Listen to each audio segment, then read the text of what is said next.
Okay, All right. so two things. What do you have? Do you know where you want to go today? Yeah. All right, hit it. We got to give him a little backup. So take us away. I want to go to that Instagram reel that you sent me.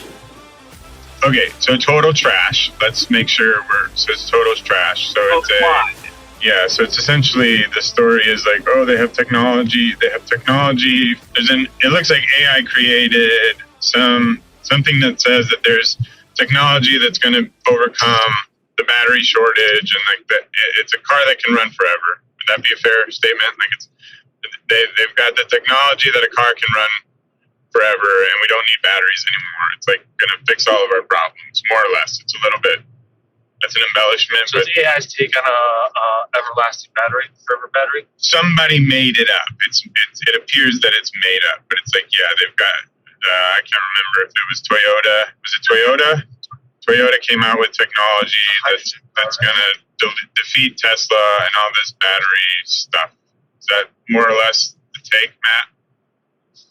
I don't know, Kevin. Like I don't think there's any such thing as a wrong answer here. Like from my standpoint, that video was so convoluted and nonsensical that you could the point of it is that it was so there was no point to the point of it was that there was no point to it, so anybody could have watched that, and so long as you engaged with it to the extent that you actually took it seriously, you could have I don't know, you could have come up with anything. So if that's what you came up with it, your perception was that AI, you were looking at an AI created video that was telling you that Toyota created a new technology that made batteries for electric powered vehicles irrelevant.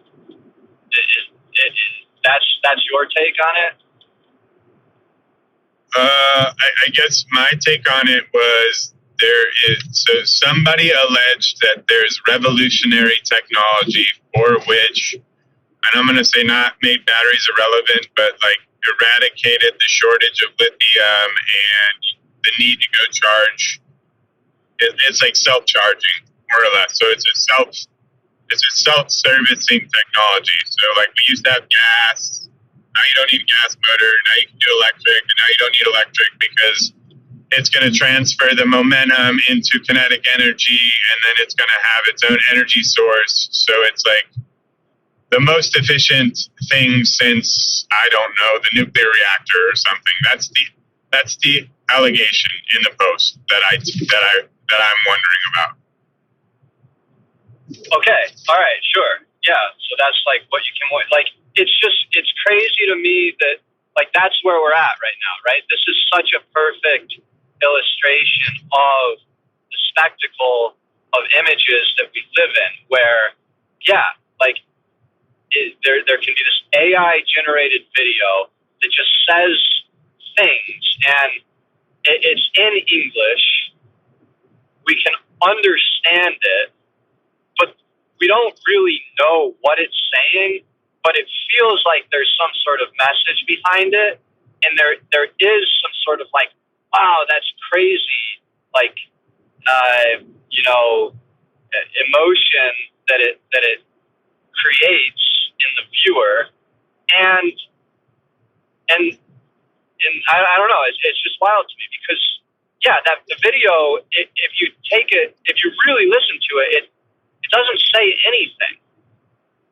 There is no message. Like I understand, like you are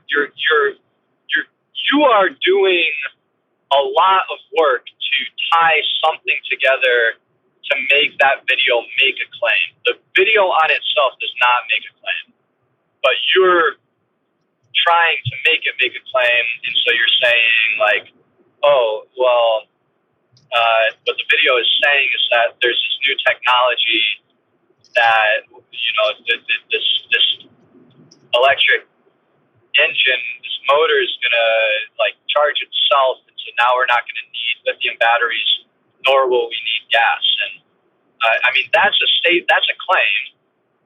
I think, it's a ridiculous claim. Like, obviously that's not true. There is no such technology. But this AI, it's AI generated, right? Like, we don't even need people anymore. Like, it used to be you needed Goebbels or Stalin's propaganda ministry to come up with ideas and videos and pictures to, fill the heads of the masses with these ideas that the government, the state wants people to believe in, this like propaganda machine. You don't need that anymore. Like, AI does it for you. AI does that, and it works so much better. It's so much more effective. There's an entire machine of AI created imagery that people, for some reason, they can spot it. Everybody knows it's AI generated, but they're still seduced into taking it seriously and coming up, figuring out what this absolutely meaningless, nothing actually means. And that's crazy. I think that you're getting to the core issue of AI. Like, AI and the risk of AI is that you have all this propaganda put out there, and as humanity needs to be able to critically think and know this is AI, it's not real, it's for entertainment. This is a thought exercise. Maybe one day we'll get to that point. It doesn't exist now. You can't just blindly believe and take what AI puts out there as fact. Right. And I think but we want to. That's the danger. Yeah, that's the danger, is because it's created, it's on Instagram or it's on the internet, it must be true. I think that's the biggest danger of AI right now, is that it's not. It doesn't exist. It's not true. It's made up. It's created by a machine with inputs from humans. You need to be able to critically think and reason that and know that it doesn't exist. You can't bank on this today. And I think that's the danger. That's one of the fundamental dangers of AI is that people believe it without questioning. Yeah, but I think it's worse than that, because everybody knows that it's fake. Everybody knows that it's bullshit, but they want to believe it, and so they do, right? Everybody knows. Everybody knows that you can't trust the news that you read on Instagram. But I think it's worse than that. Everybody knows that they can't believe what they see on Instagram or TikTok. Everybody knows they shouldn't trust the news reporting on TikTok. But everybody also wants to trust what they see on TikTok. And they really want to believe it. And that always wins out. People want to believe what they see, even when they know that it's ridiculous. And I don't know why they want to, but they do. It's hope. They're hopeful that this is true, that the world's getting better, that there's improvements being made. It's the human condition. People need hope. They need something to believe in. This gives them that. It's short sound bites, 30 seconds, a minute. They can get some information they think is true. They're hopeful. It meets that human basic need. I think that's why it's so powerful, from a physiological or psychological state. Yeah. So the question. So I just want to say that I'm not. I think. Yeah. Can I just you go ahead. one more thing, because you can parse out the video, and it does make individual, discrete, factual claims. The only one that I remember is that and after news of this was released, because there's an AI generated Fox News headline that says that Fox News is reporting on this, which it's not. It's completely made up. And then it says after news of this was released, Rivian's tank just plummeted, or their stock plummeted, right? And that's just a Google, just do the Google search, right? Rivian is up 19% in the last month, right? That's how lazy we are, right? Like, we know that the AI-generated Instagram video is bullshit. It tells us a very easy, like, it's not like saying that some obscure event happened 200 years ago and we really don't know, like, which historian do we... No, this is easy, right? Like, what is the status of Rivian's stock? And it's doing great, right? And it said that it had tanked.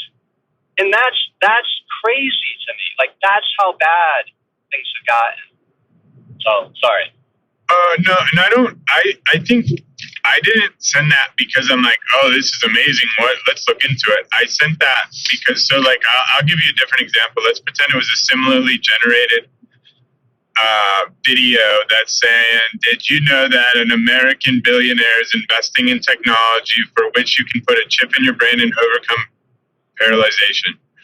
That would be almost even more wild to believe, but that's actually true. That's happening. That is something that's going on today. And so like I don't know, like, and to me, and this is where I'm not like, that would not be a source of truth for me. It wouldn't be at all. It's like, okay, is this idea is there any legitimacy to them? Because like, I think we're trying to solve an energy crisis, and like it seems feasible to me that in some wild world that an engineer is going to come up with a new energy or a new way of transferring energy where in which like kinetic transfers to power, and like there is some type of self-sustaining propulsion, and like, you know, I don't know what you think about the whatever they're called, the flying objects, like the shit that we can't even understand the way they move, right? And so like there may be somewhere some truth that's relevant. I'm not saying that was one to go dive into. I like that one is easy to dismiss, like, for sure. But like in a land in which we're naturally lazy, and now we've got people and AI corrupting messages everywhere, it's like, how does one think? I mean, yeah, I mean, everybody needs to think in a more critical and nuanced way, but like, I feel like we're on the brink of like, nothing's going to be real anymore, which maybe that it's always been that way. I don't know. The problem is that there's like, I think Matt said it, parts of this are true. Like the Prius has kinetic braking technology where it can recycle kinetic energy back to the battery. So right. I think, I didn't watch the video, but parts of the video are true. And the issue with AI is that it's so close to reality that unless you're well informed or take the time to do your research, like it mimics reality so closely that you just take it as fact, and that's dangerous, and it's not true. Yeah, and that's a good point. But like you said unless you're well informed and you do your research, you're not going to be able to spot it. And that I don't think is always true. There is really good AI, and it's getting better, and we might get to a point where it's really hard, like ubiquitously really hard to spot. But that one was easy to spot. Like I think we need to, before we lose our intuitions by going down this slippery slope, we need to fully trust our intuitions, like our bullshit meter. Don't even bother with research. Don't even bother with being well informed. Just trust your gut and say, this Instagram AI generated Instagram video is bullshit. I might not know exactly why, but it's bullshit, and I want to stay a million miles away from it. Get it the fuck out of my life, right? Like, I'm not going to engage with it. That's how AI gets better. AI gets better with people like engaging with it and teaching it to get better and better, right? And the whole our success or failure on this is just whether we starve the machine of the information and data that it needs, which we're not doing. We are freely just giving it more and more. So like I'm a huge anti-AI like Luddite. Like, if you are using Chat GPT, you are wrong. Like, it needs to be gone. You should just don't even fucking look at it. Because you are part of the problem if you are. And I'm sure, you know, a lot of people are. There's a good chance both of you use AI for something. And I'm not even going to debate whether it's useful for things or not. I'm sure it is, but I think it's I don't know, it scares the shit out of me. And I would, my personal hill to die on right now is do not touch it.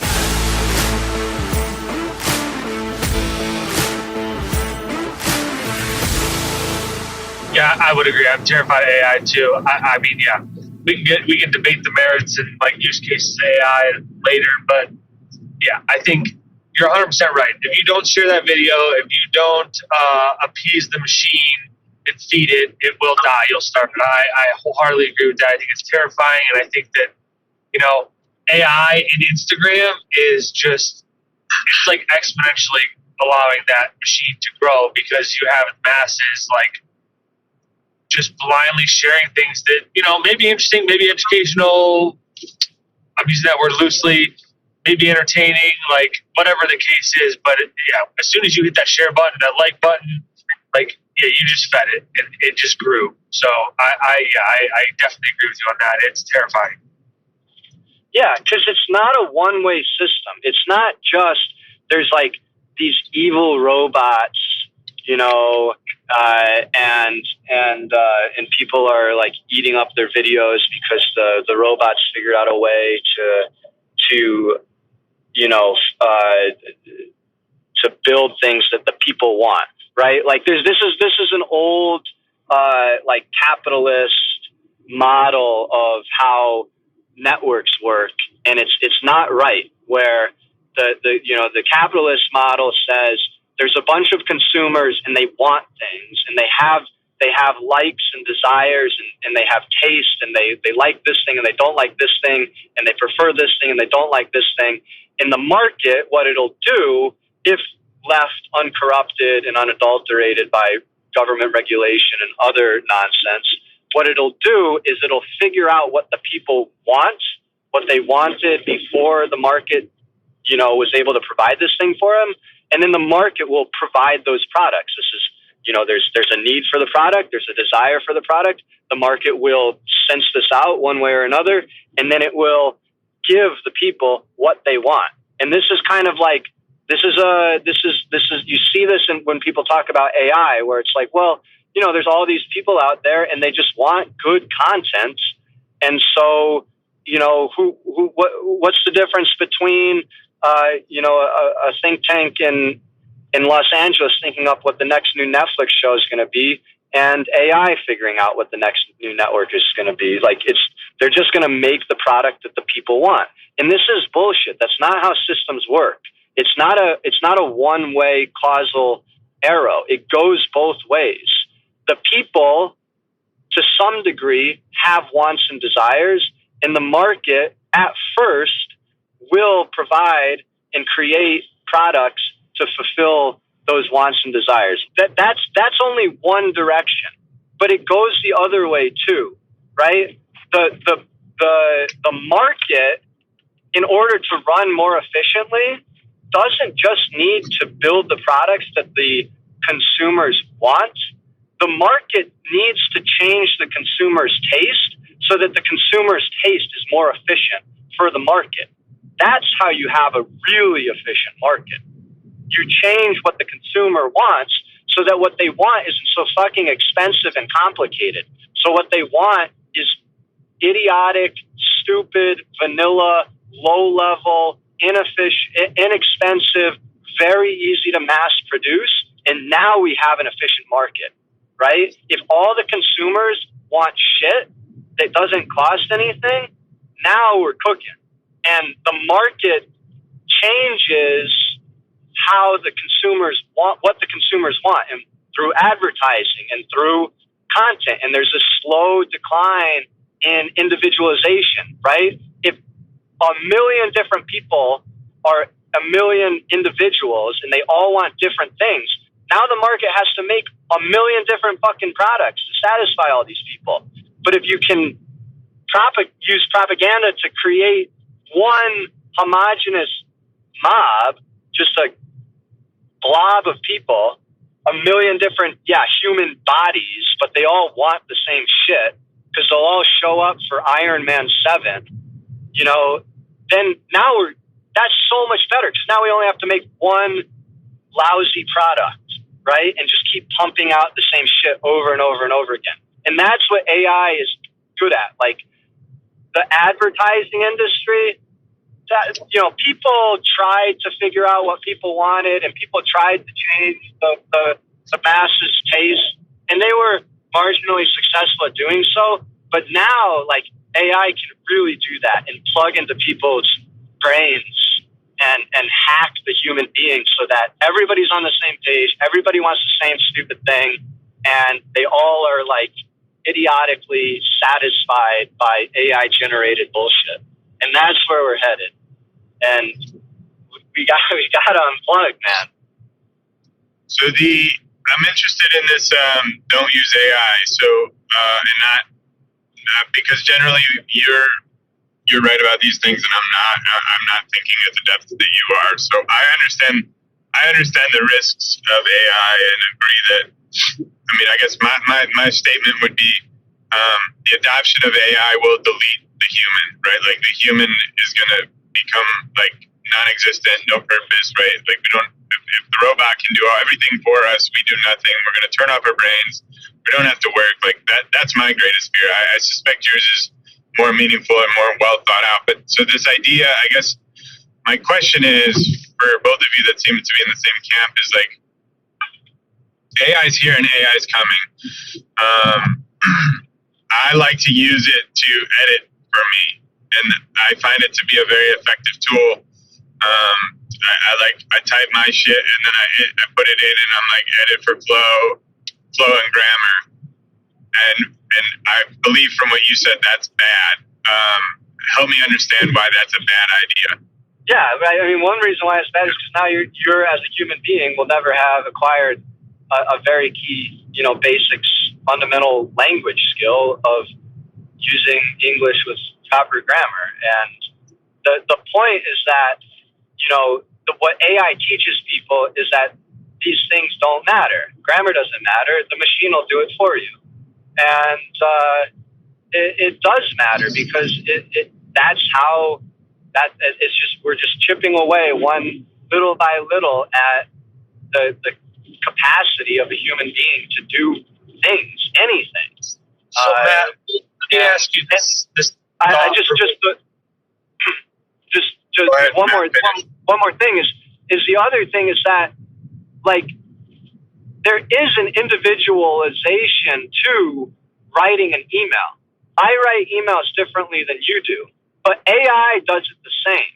And so what we're headed towards and what the AI needs is homogenization, make everything the same. And so your emails edited by AI are going to become indistinguishable from my emails edited by AI, and it's just going to be like one hellish, homogenized, vanilla, I don't know, fucking nightmare where everything, it's all going to be the same. I don't know, that's terrifying to me.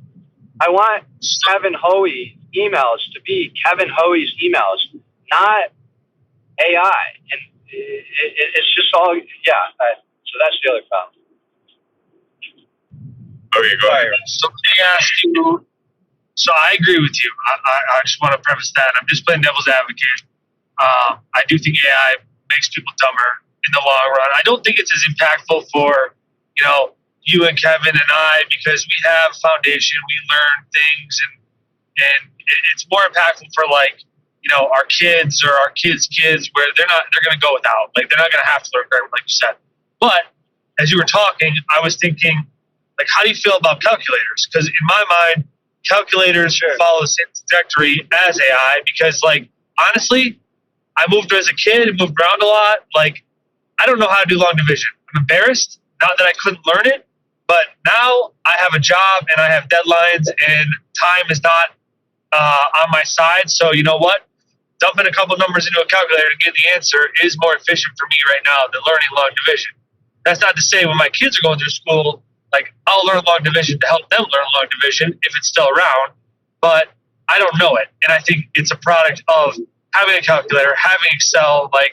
You have tools at your disposal that make life easier, and I think that's what differentiates humans from any other animal on the planet, is that we can critically think, build tools, use tools, and make things easier for ourselves. So I guess it's a long-winded question, but do you feel the same about like a calculator or Excel or like a word processing tool? Like, yeah, I was going to ask, before you answer, I was going to ask about the typewriter and the computer. and this is just devil's advocate because I agree with you. Like, it's making people dumber, and I feel guilty every time I use it. I do the same thing Kevin does. Like, edit it, give me the bullets. Like, I have a page of content that I need to dumb down into 2 bullets for a slide. Like, help me summarize it, dump it in there. It takes 30 seconds versus like half hour. Yeah, So Brian said, "What about the calculator?" Yeah. And I said, Calculator, "What about the word typewriter?"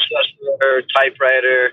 Yeah, right. And like the key thing that Ryan said was, these things make my life more efficient.